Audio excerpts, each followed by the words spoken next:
नमस्कार. आज शनिवार. आजच्या जेवणाची तयारी आज वेज आहे, प्युअर वेज. आणि आपण बघतो आहोत मूग मटकीची उसळ मालवणी पद्धत.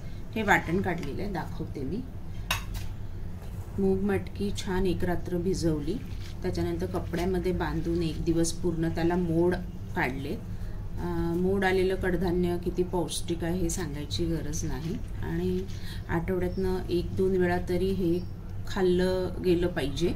मटकी आणि मूग एकत्र केले, थोडे कोमट पाण्यात मोड आल्यानंतर कोमट पाण्यात थोडे भिजवल्यानंतर त्याच्या ज्या वरच्या साली असतात ना, त्या आपोआप निघतात. त्या अशा थोडं थोडं असं करून त्या काढायच्या असतात आणि त्या काढल्यात. आणि त्याच्यामुळे ती ना भाजी अशी चरचरीत नाही लागत. सालींमुळे कधी कशी खाताना अशी चरचरीत लागते. अर्थात साली पौष्टिक आहेत, साली सकटही करू शकता, पण साली काढल्यानंतर त्याची चव छान लागते. तर आता तयारी करूया. वाटण काढलंय मी. अर्धवळ खोबरे घेतले, ओले सुके खोबरे घेऊ शकता आपण. नंतर सुक्या खोबऱ्यातलेही बघू. काही नाही, नुसतं खोबरं सुकं चेंज करायचं.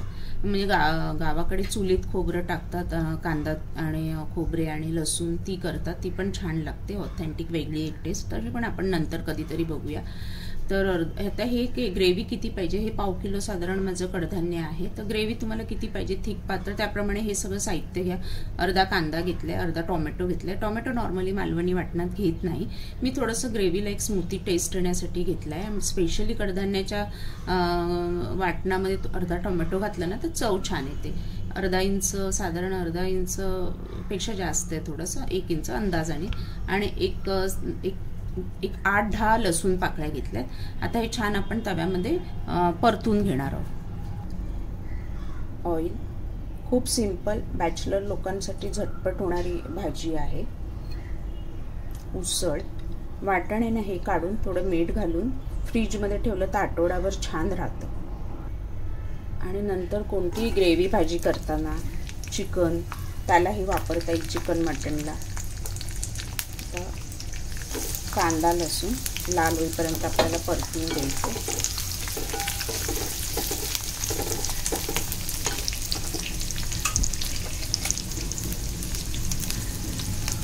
थोडं मीठ त्याच्यात.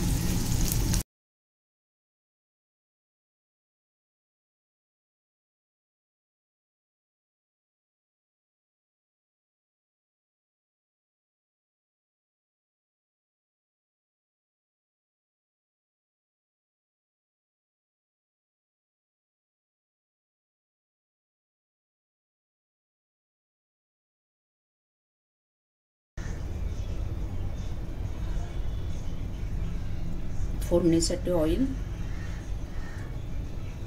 तुमच्या आवडीनुसार घ्या, कमी जास्त. राई अर्धा चमचा. राई छान तडतडलं की आपण जिरे घालणार आहोत.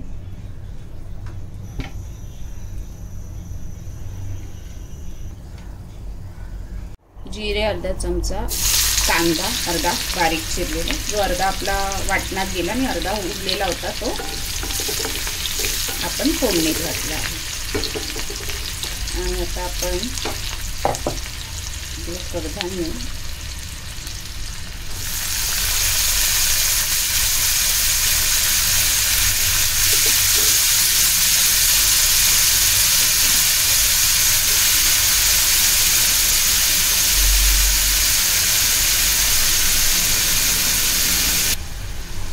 मसाला.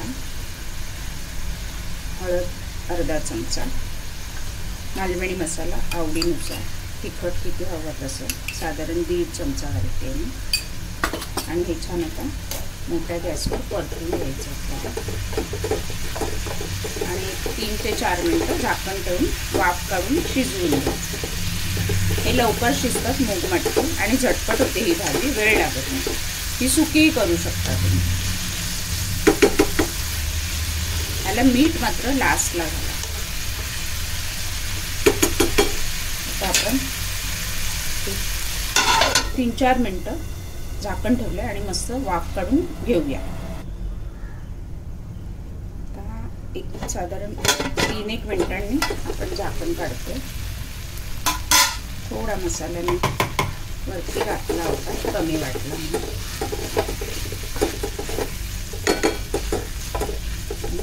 अशी सुकी पण करू शकता, मीठ कोथिंबीर घाला आणि टोमॅटो पाहिजे तर, पण अशी नुसती सुकी पण फार छान लागते नुसती खायला. आणि याच्यात शेव घालायचे वरून, एवढी मस्त लागते ना भाजी.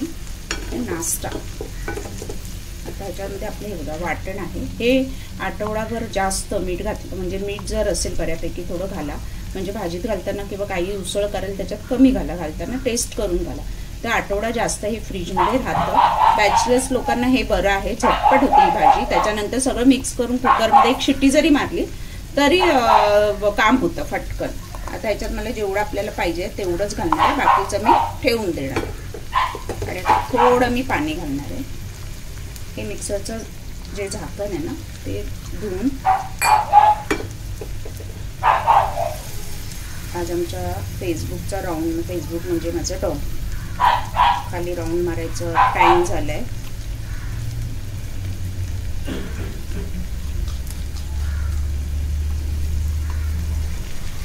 आता ही उसळ आहे ना सुकी हवी, डब्यासाठी बनवत असाल तर थोडी सुकी बनवा, पण घरी जर भाकरी आणि चपाती बरोबर खायची असेल थोडी त्याला हे करा.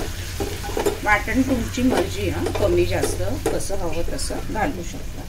थोडं अजून मी पाणी घालते आणि परत आपण झाकण ठेवून 5 मिनिटं शिजवून घेणार. डायरेक्ट तुम्ही कुकरलाही लावून एक शिटी मारून घेऊ शकता जर वेळ कमी असेल.